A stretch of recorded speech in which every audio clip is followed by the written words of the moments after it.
আসসালামু আলাইকুম ওয়া রাহমাতুল্লাহি ওয়া বারাকাতুহু। আলহামদুলিল্লাহ ওয়াসসালাতু ওয়াসসালামু আলা রাসূলিল্লাহ ওয়া বাদ। সুপ্রিয় দর্শক শ্রোতা ভাই বোন, রমাদান মাসের পরে ইবাদতের সবচেয়ে বড় মৌসুম এবং সিজন হলো জিলহজ মাসের প্রথম 10টি দিন। আল্লাহ সুবহানাহু ওয়া তাআলার কাছে এই দশকের ইবাদত বন্দিগি এবং নেকামল অনেক বেশি প্রিয় এবং পছন্দনীয়। আমরা রমাদান মাসে টুকটাক ভালো কাজ এবং নেকামল করার জন্য চেষ্টা করলেও জিলহজের প্রথম দশকে পশু কেনা এবং কোরবানি করা ছাড়া তেমন কোনো উল্লেখযোগ্য আমল সাধারণত করি না। অথচ কোরআনে কারীমের সূরাতুল ফজরের 2 এবং 3 নম্বর আয়াতে আল্লাহ সুবহানাহু ওয়া তাআলা ইরশাদ করেছেন, শপথ করেছেন ওয়ালায়ালিন আশর ওয়াশ-শাফঈ ওয়াল ওয়াতর, অর্থাৎ 10টি রাতের শপথ, সেই 10 রাতের জোড় বেজোড় সবগুলোর নামে শপথ।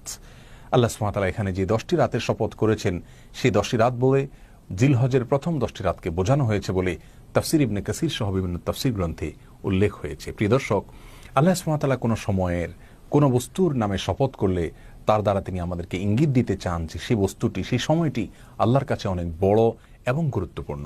এই আয়াত থেকে জিলহজের প্রথম দশক যে আল্লাহ সুবহানাহু ওয়া তাআলার কাছে অনেক বেশি মর্যাদাবান, অনেক বেশি মূল্যবান, সেটা কিন্তু পরিষ্কারভাবে ফুটে উঠল। এছাড়া সূরাতুল হজের 28 নম্বর আয়াতে আল্লাহ সুবহানাহু ওয়া তাআলা বলেছেন ওয়ায়াযকুরু ইসমাল্লাহি ফি আইয়ামিন মা'লুমাত, অর্থাৎ আল্লাহর প্রিয় বান্দারা হাজী সাহেবগণ তারা নির্দিষ্ট কিছু দিনে আল্লাহ সুবহানাহু ওয়া তাআলার জিকির করে থাকেন, আল্লাহর নামের জিকির করে থাকেন। এখানে নির্দিষ্ট দিন বলতে যে দিনগুলোর কথা বোঝানো হয়েছে সেগুলো জিলহজের প্রথম দশক, যেমনটি বলেছেন রাইসুল মুফাসসিরিন সাহাবী আব্দুল্লাহ ইবনে আব্বাস রাদিয়াল্লাহু তাআলা সহ অন্যান্য মুফাসসিরিন একরাম। তো এই আয়াত থেকেও আমরা বুঝতে পারলাম যে জিলহজের প্রথম দশকের ইবাদত আল্লাহ সুবহানাহু ওয়া তাআলার কাছে অনেক বেশি প্রিয়।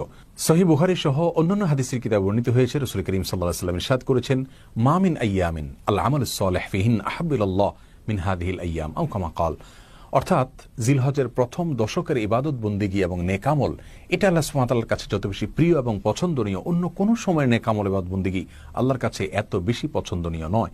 মাস হিসাবে রমাদান যেরকম শ্রেষ্ঠ, অন্য দিনগুলোর মধ্যে জিলহজের প্রথম দশক হলো সবচেয়ে শ্রেষ্ঠ এবং মর্যাদাবান।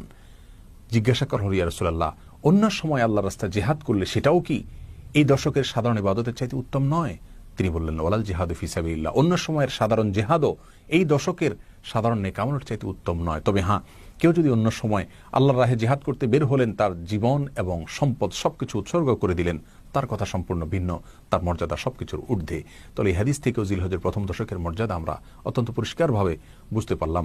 অন্য একটা বর্ণনায় মুসনাদে বাজ্জারে বর্ণিত হয়েছে, সেখানে আফদালু আইয়ামিদ দুনিয়া বলা হয়েছে জিলহজের প্রথম দশককে, দুনিয়ার সবচেয়ে শ্রেষ্ঠ দিনে দিনগুলো।